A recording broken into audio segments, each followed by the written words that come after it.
राज्य सरकार पढ़ा भितर आम राज्यपाल कथा पढ़ी सारीचे, मंत्री परिषद आउ मुख्यमंत्री कथा पढ़ी सारीचे। बर्तमान आम राज्य विधानसभा कथा पढ़ा। देख आम राज्यर विधानसभा कथा पढ़ा, किंतु एठी राज्य विधान मंडल जमती आम संसद केंद्र सरकार पढ़ी संसदर दुईटी सदन हूँ किए किए लोकसभा आउ राज्यसभा। एठी सेमती राज्य विधान मंडल बा स्टेट लेजिस्लेचर यार दुईटी सदन है कौन कौन, गोटे है विधानसभा और विधान परिषद। किंतु विधान परिषद सबू राज्य रे नाही, मन रख भारतर प्रत्येक राज्य रे गोटे लेखाएं विधान मंडल रही, सबुटी गोटे लेखाएं विधान मंडल रही। यही विधान मंडलटी एक सदनीय बा दुई सदनीय हो पारती। मन रहा दुईटी सदन मु कहली विधान मंडलर कौन कौन, विधानसभा विधान परिषद। किंतु गोटे गोटे राज्य रे विधान मंडल रे गोटे सदन थाई पारे किंबा दुईटी सदन थाई पारे हैला। जोटी गोटे सदन थिबो ताकू एक सदनीय कुहाजिबो आ दुईटी सदन थिले दुई सदनीय कुहाजिबो। आमे जेमती लोकसभा आउ राज्यसभा कंपेयर करिकी पढ़िथिले, एठी सेमती देख विधानसभा हेउची निम्न सदन। विधानसभा को कौन कह जाए, निम्न सदन। केंद्र सरकार रे लोकसभा हेउची निम्न सदन थिला। आ उच्च सदन को एठी विधान परिषद कह जाए। केंद्र सरकार रे उच्च सदन किए थिला ना राज्यसभा थिला। तो राज्यपाल हेउछंती विधान मंडलर अविच्छेद्य अंग। सेठी केंद्र सरकार जेतेबेले पढ़िथिले संसदर अविच्छेद्य अंग किए थिले ना राज्यपाल। एबे कंपेरेटिवली दुईटा का बुझी गले आमे। केंद्र सरकार रे संसद हैला कौन कौन ना राष्ट्रपति, लोकसभा आउ राज्यसभा। आउ राज्य सरकार रे जो विधान मंडल एठी कौन कौन रहिला ना राज्यपाल आउ विधानसभा विधान परिषद। मन रख मु बारंबार कही एटा पुराणा तथ्य।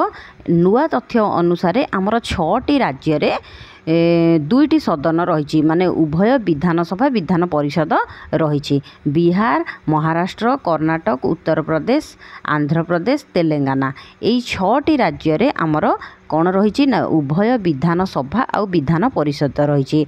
आउ अन्य जो 28टी राज्य भितर 6टी को छाड़देले आउ जो केतेटा रहिला 28 रु 6 गले 22टी राज्य रे केवल विधानसभा रही। आउ एठी जो जम्मू काश्मीर कथा पढ़ले आमे विधानसभा रही। आमर वर्तमान दुईटी केंद्र शासित अंचल रे विधानसभा थिला, दिल्ली आउ पुदुचेरी रे। वर्तमान आमे कहिबा जे 3टी केंद्र शासित अंचल रे विधानसभा रही। कोठी कोठी जम्मू काश्मीर रे, दिल्ली रे आउ पुदुचेरी रे। मन रहिला।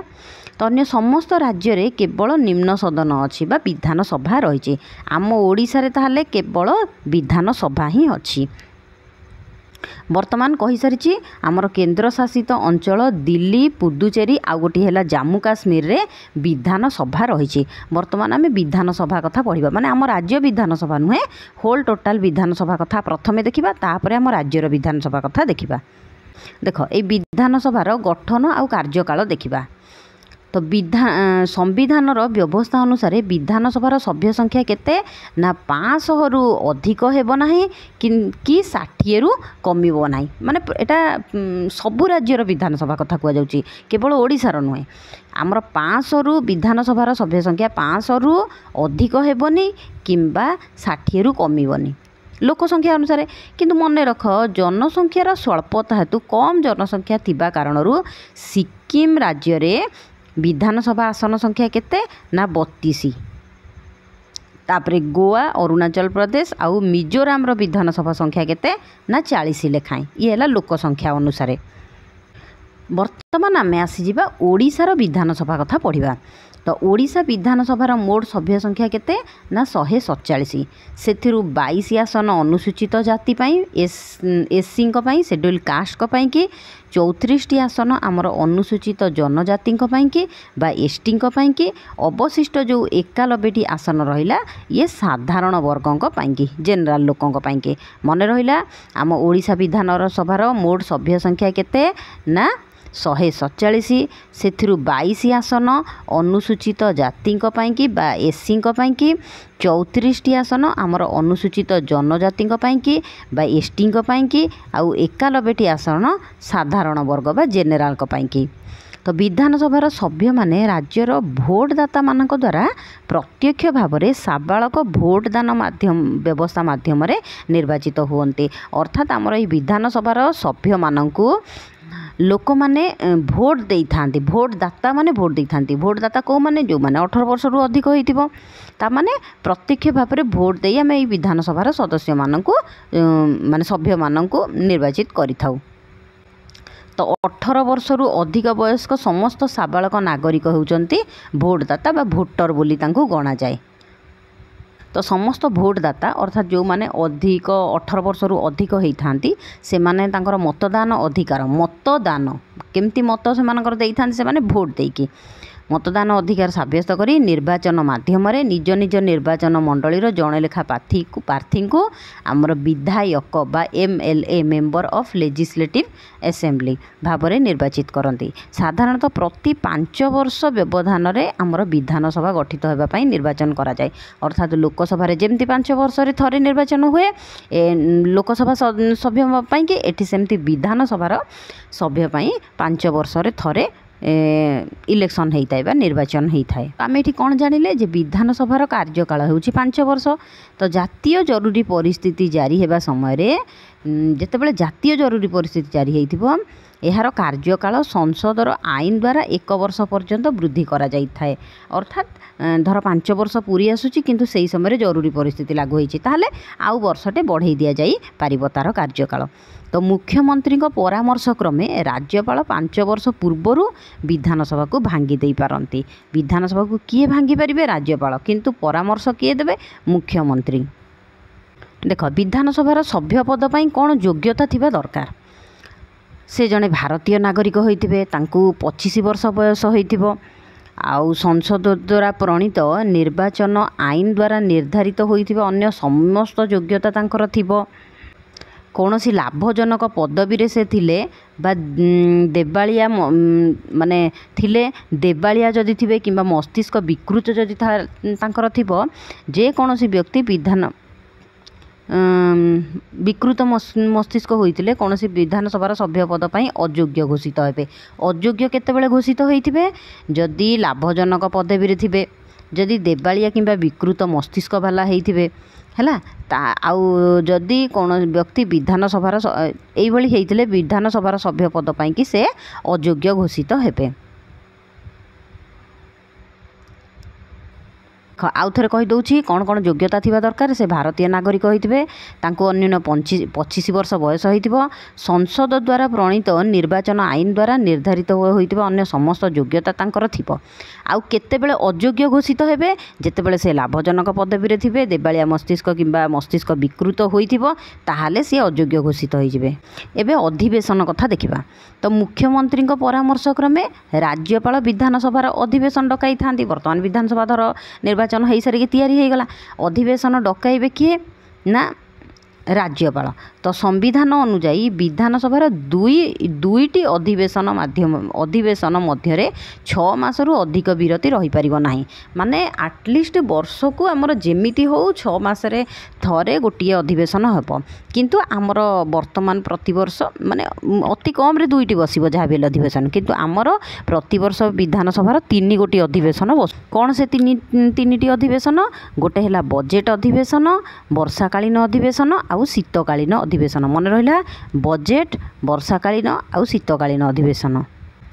पूर्वर आम पढ़ीचे पूर्व विषय जे कोरम कौन आउ थे कहीदे विधानसभार प्रतिदिनर अधिवेशन कार्य चालू रखापी देख अधिवेशन माने चालू रखापी कि संविधानर व्यवस्था अनुसार अति कम रे गृहर सर्वमोट संख्या माने गोटे सदनर गोटे गृहर सर्वमोट सभ्य संख्या जेतिकी तार 1/10 1/10 10 भागरु भागे सभ्य गृह उपस्थित रहिबा आवश्यक। जदि एक माने अति कम रे 10 भागरु 1 भाग सदस्य रहिबे ताहाले गृह कार्य चलिबो। जदि सेतिकी न रहिबे माने 10 भागरु 1 भाग सदस्य न रहिबे ताहाले अधिवेशन चलिबो नाही।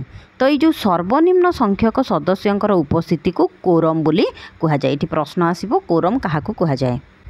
लोकसभा आम पढ़ी जमती बाचस्पति अध्यक्षता करती सेमती विधानसभा बैठक में बाचस्पति अध्यक्षता करती। तो से बाचस्पति नुहति केंद्र सरकार रे जो बाचस्पति था लोकसभा सी नुह एठी आमर विधानसभार सदस्य माने बाछि था बाचस्पति है।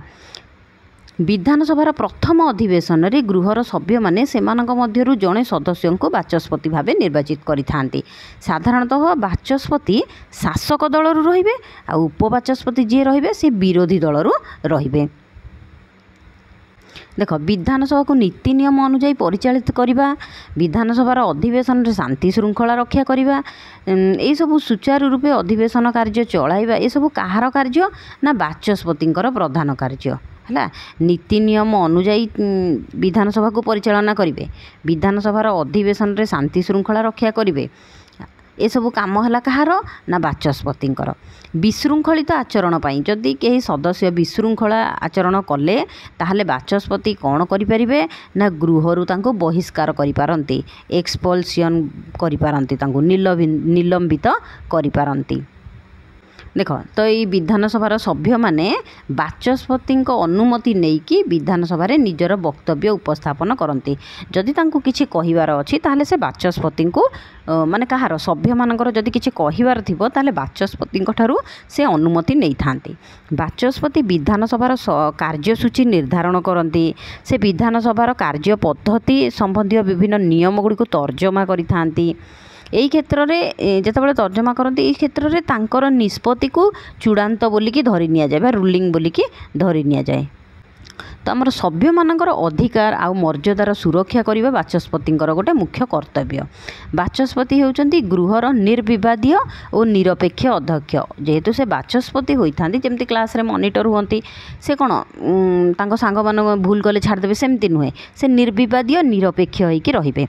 उभय बाचस्पति आ उपबाचस्पति अनुपस्थित जदि रुहंती ताहले अधिवेशन कार्य चलाइबा पई जणे माने गोटे अध्यक्ष मंडली रहिछि। मन रहिला, बाचस्पति जदि आबसेंट रुहंती उपबाचस्पति चलाइबे, जदि उपबाचस्पति भी आबसेंट रुहंती ताहले गोटे अध्यक्ष मंडली रहिछि जे कि अधिवेशन कार्य चलाइबो।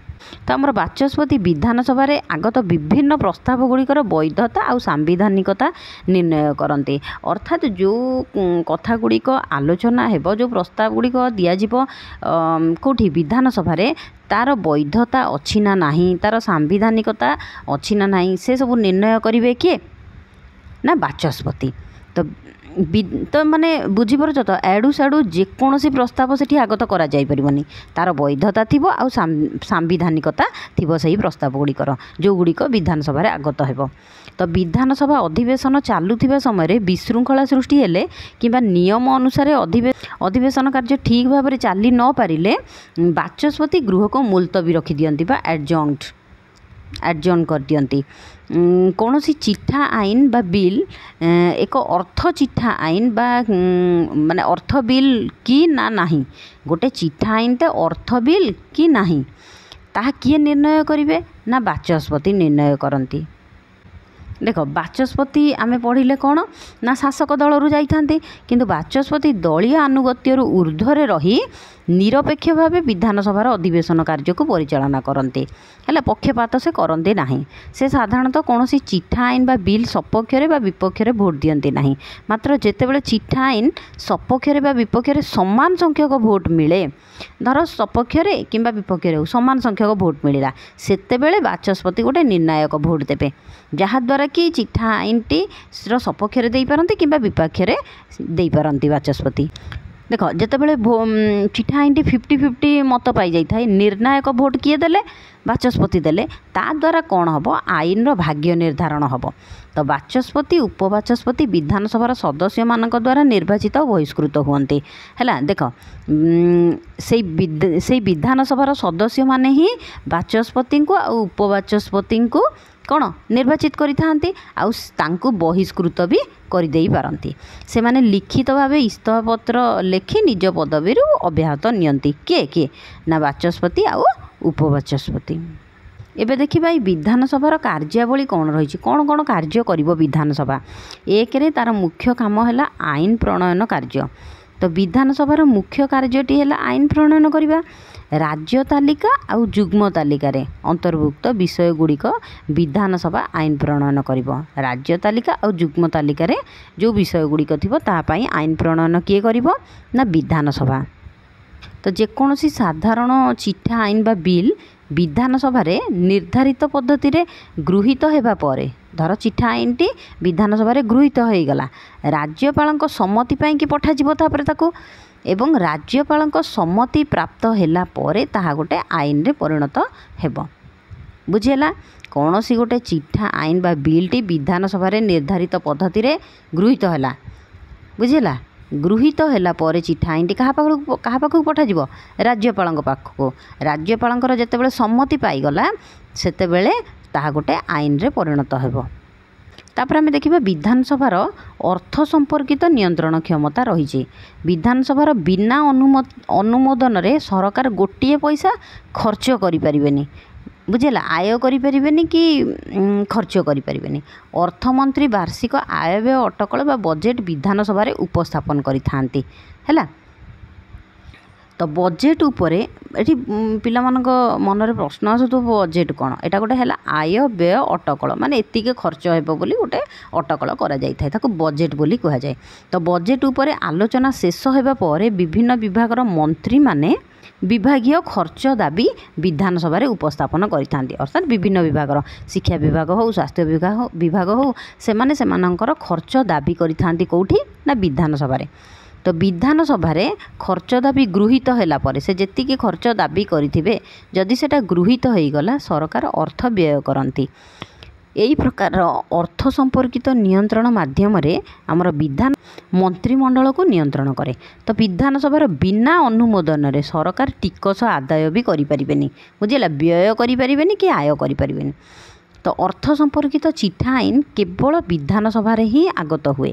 ଆମେ କେନ୍ଦ୍ର ସରକାରରେ ଠିକ୍ ଏଇଆ ପଢ଼ିଥିଲେ, ଅର୍ଥ ସମ୍ପର୍କିତ ଚିଠା ଆଇନ କେବଳ ଲୋକସଭାରେ ଆଗତ ହୁଏ। ତେଣୁକରି ଲୋକସଭାର ପାୱାର ଏଇ ଅର୍ଥ ବିଲ୍ କ୍ଷେତ୍ରରେ ଟିକେ ଅଧିକା ଥାଏ।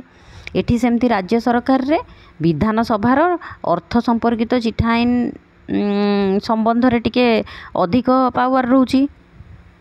ତ ବିଧାନସଭାର ଆଉ ଗୋଟିଏ କାର୍ଯ୍ୟ ହେଲା କାର୍ଯ୍ୟପାଳିକା ଉପରେ ନିୟନ୍ତ୍ରଣ ଜାହିର କ୍ଷମତା। ତ ଆମର ବିଧାନସଭା ଲୋକମାନଙ୍କ ଦ୍ୱାରା ପ୍ରତ୍ୟକ୍ଷ ଭାବେ ନିର୍ବାଚିତ ପ୍ରତିନିଧିମାନଙ୍କୁ ନେଇକି ଗଠିତ। 5 ବର୍ଷରେ ଥରେ ଭୋଟ୍ ହୁଏ, ନାଇଁ କି? ଆମେ ପଢ଼ିଛେ। ତେଣୁ ବିଧାନସଭାର ସଭ୍ୟମାନେ ମନ୍ତ୍ରୀ ପରିଷଦ ଉପରେ ବିଭିନ୍ନ ପ୍ରକାରର ନିୟନ୍ତ୍ରଣ ଜାରି କରିଥାନ୍ତି। ମନ୍ତ୍ରୀ ପରିଷଦ ବିଧାନସଭା ନିକଟରେ ସମୂହ ଭାବେ ଉତ୍ତରଦାୟୀ। ବିଧାନସଭାର ସଭ୍ୟମାନେ ପ୍ରଶ୍ନୋତ୍ତର କାର୍ଯ୍ୟକ୍ରମ ମାଧ୍ୟମରେ, ମୁଲତବୀ ପ୍ରସ୍ତାବ ଆଉ ଧ୍ୟାନ ଆକର୍ଷଣକାରୀ ପ୍ରସ୍ତାବ ମାଧ୍ୟମରେ ମନ୍ତ୍ରୀମାନଙ୍କୁ ନିୟନ୍ତ୍ରଣ କରିଥାନ୍ତି। ଏହା ବ୍ୟତୀତ ବଜେଟ୍ ଆଲୋଚନା ସମୟରେ ବିଧାୟକମାନେ ମନ୍ତ୍ରୀମାନଙ୍କୁ ସେମାନଙ୍କର ବିଭାଗ ବିଷୟରେ ବିଭିନ୍ନ ପ୍ରଶ୍ନ ପଚାରିଥାନ୍ତି। ବିଭିନ୍ନ କାଟ ପ୍ରସ୍ତାବ ମାଧ୍ୟମରେ ବିଧାନସଭା ମନ୍ତ୍ରିମଣ୍ଡଳ ଉପରେ ନିୟନ୍ତ୍ରଣ ଜାହିର କରିଥାନ୍ତି। ଏହା ବ୍ୟତୀତ ବଜେଟ୍ ଆଲୋଚନା ସମୟରେ ଖର୍ଚ୍ଚ ଦାବି ଯେତେବେଳେ ଗୃହୀତ ହେବା ସମୟରେ ବିଧାୟକମାନେ ମନ୍ତ୍ରୀମାନଙ୍କୁ ସେମାନଙ୍କର ବିଭାଗ ପରିଚାଳନା ବିଷୟରେ ବିଭିନ୍ନ ପ୍ରଶ୍ନ ପଚାରନ୍ତି। ମନ୍ତ୍ରୀମାନଙ୍କୁ ବିଧାୟକମାନେ କ'ଣ ପଚାରନ୍ତି? ଯିଏ ଯେଉଁ ବିଭାଗର ମନ୍ତ୍ରୀ ଥାନ୍ତି ସେଇ ବିଭାଗ ବିଷୟରେ ପ୍ରଶ୍ନ ପଚାରିଥାନ୍ତି। ବିଧାନସଭାର ଅନାସ୍ଥା ପ୍ରସ୍ତାବ ଗୃହୀତ ହୋଇଗଲେ ମନ୍ତ୍ରୀ ପରିଷଦ ଇସ୍ତଫା ପ୍ରଦାନ କରିବ। ବିଧାନସଭାରେ ଯେତେବେଳେ ସଭ୍ୟମାନେ ଅନାସ୍ଥା ପ୍ରସ୍ତାବ ଦେଇଥାନ୍ତି ମନ୍ତ୍ରୀ ପରିଷଦ ଉପରେ, ସେତେବେଳେ ମନ୍ତ୍ରୀ ପରିଷଦ କ'ଣ କରିବ? ନା ଇସ୍ତଫା ଦେବ। ତାପରେ ବିଧାନସଭାର ଆଉ ଗୋଟିଏ କାର୍ଯ୍ୟ ହେଲା ବିତର୍କ ଓ ପର୍ଯ୍ୟାଲୋଚନାମୂଳକ ଗୋଟେ କ୍ଷମତା। ତ ବିଧାନସଭାରେ ରାଜ୍ୟର ସର୍ବାଙ୍ଗୀନ ଉନ୍ନତି ପାଇଁ ଶିକ୍ଷା, ସ୍ୱାସ୍ଥ୍ୟ, କୃଷି, ଶିଳ୍ପ, ବାଣିଜ୍ୟ ଆଦି ବିଭିନ୍ନ ବିଷୟରେ ସଦସ୍ୟମାନେ ଆଲୋଚନା ଓ ପର୍ଯ୍ୟାଲୋଚନା କରନ୍ତି। ୟା ଫଳରେ ସରକାରଙ୍କର ବିଭିନ୍ନ ଦୋଷ ତ୍ରୁଟି ଲୋକଲୋଚନକୁ ଆସିଯାଇଥାଏ। ଯେତେବେଳେ ପ୍ରଶ୍ନ ଉତ୍ତର ମାଧ୍ୟମରେ ସରକାରଙ୍କର ଦୋଷ ତ୍ରୁଟି ଲୋକଲୋଚନକୁ ଆସିଯାଏ, ସେତେବେଳେ ସରକାର ସମାଲୋଚିତ ହୁଅନ୍ତି। ସମସ୍ତେ ସରକାରଙ୍କୁ ସମାଲୋଚନା କରନ୍ତି। ତାପରେ ଦେଖିବା ବିଧାନସଭାର ଆଉ ଗୋଟିଏ କାର୍ଯ୍ୟ ହେଉଛି ସମ୍ବିଧାନ ସଂଶୋଧନ ସମ୍ପର୍କିତ କ୍ଷମତା। ତ ସମ୍ବିଧାନର କେତେଗୁଡ଼ିଏ ଧାରାର ସଂଶୋଧନ ପାଇଁ ଆଗତ ବିଧେୟକ ଗୁଡ଼ିକ ଅର୍ଦ୍ଧାଧିକ ରାଜ୍ୟ ବିଧାନମଣ୍ଡଳର ଅନୁମୋଦନ ବା ରେଟିଫିକେସନ୍ ଆବଶ୍ୟକ କରନ୍ତି। ଏଠି ମନେ ରଖ, ସମ୍ବିଧାନର କେତେଗୁଡ଼ିଏ ଧାରା, ସବୁ ନୁହେଁ, କେତେଗୁଡ଼ିଏ ଧାରା ସଂଶୋଧନ ପାଇଁ କ'ଣ ଦରକାର ହେଇଥାଏ? ନା ବିଧାନମଣ୍ଡଳର ଅନୁମୋଦନ, ରେଟିଫିକେସନ୍ ଆବଶ୍ୟକ ହୋଇଥାଏ। ନିର୍ବାଚନ ସମ୍ପର୍କିତ କ୍ଷମତା। ବିଧାନସଭାର ସଭ୍ୟମାନେ ପ୍ରଥମେ ଅଧିବେଶନରେ ସେମାନଙ୍କ ମଧ୍ୟରୁ ଜଣକୁ ବାଚସ୍ପତି ବାଛିବେ ଆଉ ଜଣକୁ ଉପବାଚସ୍ପତି ରୂପେ ନିର୍ବାଚିତ କରିଥାନ୍ତି। ତ ପ୍ରତି 2 ବର୍ଷରେ ଥରେ ରାଜ୍ୟସଭାର 1/3 3 ଭାଗରୁ 1 ଭାଗ ସଦସ୍ୟମାନେ ନିଜ ନିଜ ରାଜ୍ୟର ବିଧାନସଭାର ସଭ୍ୟମାନଙ୍କ ଦ୍ୱାରା ନିର୍ବାଚିତ ହୁଅନ୍ତି। ତାପରେ ବିଧାନସଭାର ନିର୍ବାଚିତ ସଭ୍ୟମାନେ ରାଷ୍ଟ୍ରପତି ନିର୍ବାଚନରେ ମଧ୍ୟ ଭାଗ ନିଅନ୍ତି। ହେଲା। ରାଷ୍ଟ୍ରପତିଙ୍କ ନିର୍ବାଚନ ପାଇଁ ଗୋଟେ ନିର୍ବାଚନ ମଣ୍ଡଳୀ ହେଇଥାଏ ନା, ସେଥିରେ ଏମାନେ ମଧ୍ୟ ଭାଗ ନିଅନ୍ତି ବିଧାନସଭାର ସଦସ୍ୟମାନେ। ବିଧାନ ପରିଷଦର ଅଧ୍ୟକ୍ଷ ଉପାଧ୍ୟକ୍ଷ ବିଧାନ ପରିଷଦର ସଦସ୍ୟମାନଙ୍କ ଦ୍ୱାରା ନିର୍ବାଚିତ ହୁଅନ୍ତି। ହେଲା, ବିଧାନ ପରିଷଦର ଅଧ୍ୟକ୍ଷ ଆଉ ଉପାଧ୍ୟକ୍ଷ ବିଧାନ ପରିଷଦର ସଦସ୍ୟମାନଙ୍କ ଦ୍ୱାରା ଇଏ ନିର୍ବାଚିତ ହୁଅନ୍ତି। ଆଉ କେତେକ ବିବିଧ କ୍ଷମତା ଦେଖିବା। ତ ରାଜ୍ୟ ଲୋକସେବା ଆୟୋଗର ବାର୍ଷିକ ରିପୋର୍ଟ ଗୁଡ଼ିକ ବିଧାନସଭାରେ ଗୃହୀତ ସଦସ୍ୟମାନଙ୍କର ଗୋଚରାର୍ଥେ ଉପସ୍ଥାପିତ ହୋଇଥାଏ। ଅର୍ଥାତ୍ ବୁଝିପାରୁଛ, ରାଜ୍ୟ ଲୋକସେବା ଆୟୋଗର ବାର୍ଷିକ, କାହାର ନା ଲୋକସେବା ଆୟୋଗର ବାର୍ଷିକ ରିପୋର୍ଟ ଗୁଡ଼ିକ ବିଧାନସଭାରେ ଗୃହର ସଦସ୍ୟମାନଙ୍କ ଗୋଚରାର୍ଥେ, ସଦସ୍ୟମାନଙ୍କ ଜାଣିବା ପାଇଁ ସେଠି ଉପସ୍ଥାପନା କରାଯାଇଥାଏ। ବର୍ତ୍ତମାନ ଆମେ ଦେଖିବା ବିଧାନସଭାରେ ଆଇନ ପ୍ରଣୟନ ପଦ୍ଧତି। କିପରି ବିଧାନସଭାରେ ଆଇନ ପ୍ରଣୟନ ହୁଏ? ତ କୌଣସି ଆଇନ ପ୍ରଣୟନ କରିବା ପାଇଁ ପ୍ରସ୍ତାବ, ପ୍ରଥମେ କେଉଁଟା ଦରକାର? ପ୍ରସ୍ତାବଟି ପ୍ରଥମେ ଚିଠା ଆଇନ ବା ବିଲ୍ ଆକାରରେ, ପ୍ରସ୍ତାବଟିକୁ କ'ଣ କରାଯାଏ? ଚିଠା ଆଇନ ବା ବିଲ୍ ଆକାରରେ ସରକାରଙ୍କ ତରଫରୁ ବିଭାଗୀୟ ମନ୍ତ୍ରୀଙ୍କ ଦ୍ୱାରା, ତାକୁ ଯେଉଁ ବିଭାଗ ପାଇଁକି ଏ ପ୍ରସ୍ତାବଟି ଦିଆଯାଇଥିବ ବା ଚିଠା ଆଇନଟି ହେଇଥିବ, ବିଭାଗୀୟ ମନ୍ତ୍ରୀଙ୍କ ଦ୍ୱାରା ଗୃହର ଅନୁମତି ସହିତ ବିଧାନସଭାରେ ଆଗତ କରାଯିବ। ତାପରେ ଚିଠା ଆଇନ ବା ବିଲ୍ଟି ମୁଖ୍ୟତଃ ଦୁଇ ପ୍ରକାରର, ଗୋଟେ ହେଲା ସାଧାରଣ ଚିଠା ଆଇନ ବା ବିଲ୍, ଆଉ ଗୋଟେ ହେଲା ଅର୍ଥ ସମ୍ବନ୍ଧୀୟ ଚିଠା ଆଇନ ବା ହେଲା। ଅର୍ଥ ସମ୍ବନ୍ଧୀୟ ଚିଠା ଆଇନ ବା ବିଲ୍କୁ ଅର୍ଥ ବିଲ୍ ବୋଲି କୁହାଯାଏ। ତ ଦୁଇ ପ୍ରକାରର ଆମେ ଦେଖିଲେ ଚିଠା ଆଇନ। ମୁଖ୍ୟତଃ ଅର୍ଥ ବିଲ୍ ସମ୍ପର୍କିତ ବିଷୟରେ ଏବଂ ସାଧାରଣ ଚିଠା ଆଇନ ଅନ୍ୟ ସମସ୍ତ ବିଷୟରେ ଆଇନ ପ୍ରଣୟନ କରାଯିବା ପାଇଁ ଗୃହରେ ଆଗତ କରାଯାଏ। ଦେଖ, ପ୍ରତ୍ୟେକ ଯେଉଁ ଚିଠା ଆଇନ ସେ ବିଧାନସଭାରେ ପ୍ରଥମ ପାଠ, ଦ୍ୱିତୀୟ ପାଠ ଆଉ ତୃତୀୟ ପାଠ ମାଧ୍ୟମରେ ଗତି କରେ। ହେଲା, ତୃତୀୟ ପାଠ ସ୍ତରରେ ଚିଠା ଆଇନ ଗୃହୀତ ହେବା ପାଇଁ ଗୃହର ସଭ୍ୟମାନଙ୍କର ମତାମତ ନିଆଯାଏ। 3 ନମ୍ବର ପାଠ ବେଳକୁ, ହେଲା, ତୃତୀୟ ପାଠ ବେଳକୁ ବିଲ୍ଟି ସଂଖ୍ୟାଧିକ ସଭ୍ୟଙ୍କର ସମର୍ଥନ ଯେତେବେଳେ ଲାଭ କରିଲା, ତାପରେ ରାଜ୍ୟପାଳଙ୍କ ସମ୍ମତି ପାଇଁ ପଠାଯିବ। ତାପରେ କ'ଣ କରାଯିବ? ରାଜ୍ୟପାଳଙ୍କ ସମ୍ମତି ପାଇଁ ପଠାଯିବ। ଆଉ ରାଜ୍ୟପାଳ ଯଦି ସମ୍ମତି ଦେଇଦେଲେ ତାହେଲେ ବିଲ୍ଟି ଆଇନରେ ପରିଣତ ହୋଇଯିବ। ଏଠି ଗୋଟିଏ ପ୍ରଶ୍ନ ଆସିବ, ତୁମେ ଲଙ୍ଗ୍ ଟାଇପ୍ ପ୍ରଶ୍ନ ପଏଣ୍ଟ ଟୁ ପଏଣ୍ଟ କରିକି ଲେଖିବ ଯେ କିପରି ଗୋଟିଏ ଆଇନଟେ ବିଧାନସଭା ଦ୍ୱାରା ତିଆରି ହୋଇଥାଏ। ବୁଝିହେଲା? କିମ୍ବା ଏମିତି ବି ପଡ଼ିପାରେ, ଗୋଟେ ଚିଠା ଆଇନ କେମିତି ଆଇନରେ ପରିଣତ ହୁଏ।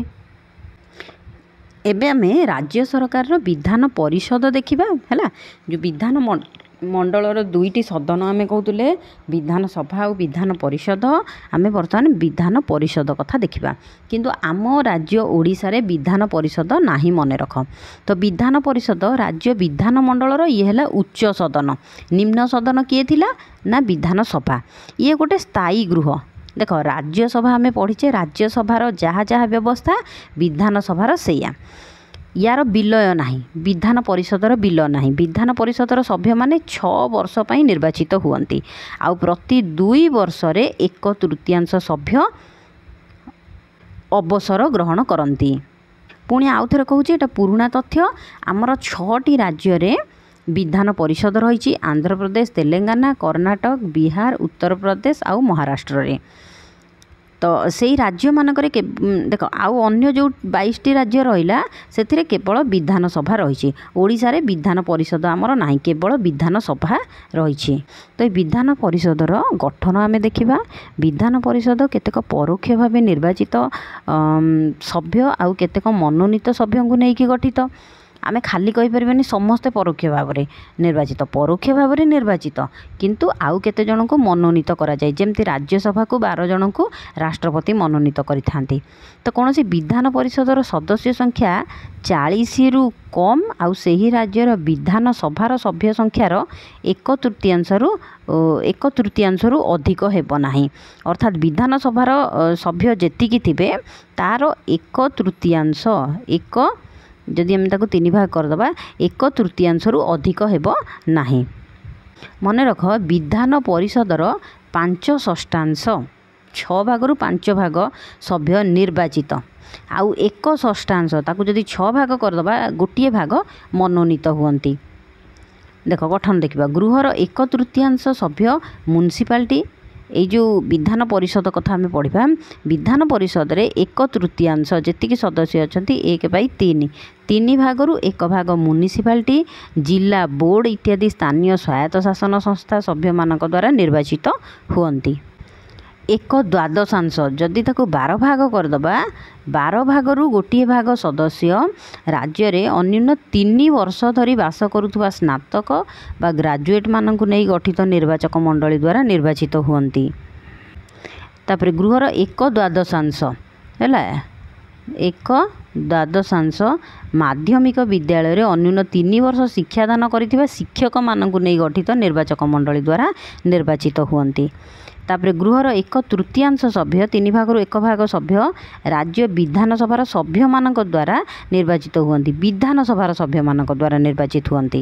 ଗୃହର ଅବଶିଷ୍ଟ 1/6 ସଭ୍ୟମାନଙ୍କୁ ରାଜ୍ୟପାଳ କ'ଣ କରନ୍ତି ନା ସାହିତ୍ୟ, ବିଜ୍ଞାନ, କଳା, ସମବାୟ ଆନ୍ଦୋଳନ ବିଭିନ୍ନ କ୍ଷେତ୍ରରେ ପାରଦର୍ଶିତା ଯେଉଁ ଲାଭ କରିଥାନ୍ତି ସେଇଭଳିଆ ବ୍ୟକ୍ତିମାନଙ୍କୁ ଏଠିକି ନିର୍ବାଚିତ କରିଥାନ୍ତି ବିଧାନ ପରିଷଦକୁ।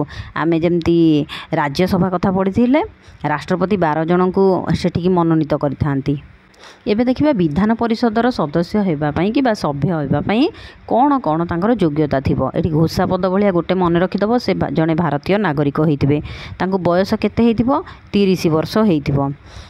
ଆଉ ସଂସଦ ଦ୍ୱାରା ପ୍ରଣୀତ ଆଇନରେ ନିର୍ଦ୍ଧାରିତ ଆଉ ସବୁ ଯୋଗ୍ୟତା ତାଙ୍କର ଥିବ। ଆମ ରାଜ୍ୟର ବିଧାନ ପରିଷଦର ଅଧିବେଶନ କାର୍ଯ୍ୟ ପରିଚାଳନା ପାଇଁ ଜଣେ ନିର୍ବାଚିତ ଅଧ୍ୟକ୍ଷ ଓ ଉପାଧ୍ୟକ୍ଷ ଥାନ୍ତି। କିନ୍ତୁ ରାଜ୍ୟସଭାର ମନେ ରଖ ଥାନ୍ତି କିଏ ନା ଉପରାଷ୍ଟ୍ରପତି। ଏଠି ରାଜ୍ୟ ବିଧାନ ପରିଷଦର କିଏ ଥାନ୍ତି ନିର୍ବାଚିତ ହୋଇକି ଜଣେ ଅଧ୍ୟକ୍ଷ ଜଣେ ଉପାଧ୍ୟକ୍ଷ ଥାନ୍ତି। ଯଦି ବିଧାନମଣ୍ଡଳଟି 2 ସଦନୀୟ ହୋଇଥାଏ ତେବେ ଉଭୟ ବିଧାନସଭା ଆଉ ବିଧାନ ପରିଷଦରେ ଚିଠା ଆଇନ ବା ବିଲ୍ ଗୃହୀତ ହେବା ପରେ ରାଜ୍ୟପାଳଙ୍କ ସମ୍ମତି ପାଇଁକି ପଠାଯାଇଥାଏ। କିନ୍ତୁ ଯେଉଁଠି ଖାଲି ବିଧାନସଭା ଥିବ ବିଧାନସଭାରେ ଗୃହୀତ ହେବା ପରେ ରାଜ୍ୟପାଳଙ୍କ ସମ୍ମତି ପାଇଁ ପଠାଯାଇଥାଏ। ଯେଉଁଠି 2ଟା ସଦନ ଥିବ 2ଟାକ ସଦନରେ ସାଧାରଣ ଚିଠା ଆଇନଟି ସମ୍ମତି ପାଇଲା ପରେ ସାଧାରଣ ଚିଠା ଆଇନଟି ଗୃହୀତ ହେଲା ପରେ ରାଜ୍ୟପାଳଙ୍କ ସମ୍ମତି ପାଇଁ ପଠାଯାଏ। ତାପରେ ରାଜ୍ୟ ବିଧାନସଭାର କ୍ଷମତା ରାଜ୍ୟ ବିଧାନ ପରିଷଦ ଠାରୁ ଟିକେ ଅଧିକ। ଯେମିତି ଲୋକସଭାର କ୍ଷମତାଟା ଆମେ ଦେଖିଲେ ଅର୍ଥ ବିଲ୍ କ୍ଷେତ୍ରରେ ରାଜ୍ୟସଭା ଠାରୁ ଅଧିକ।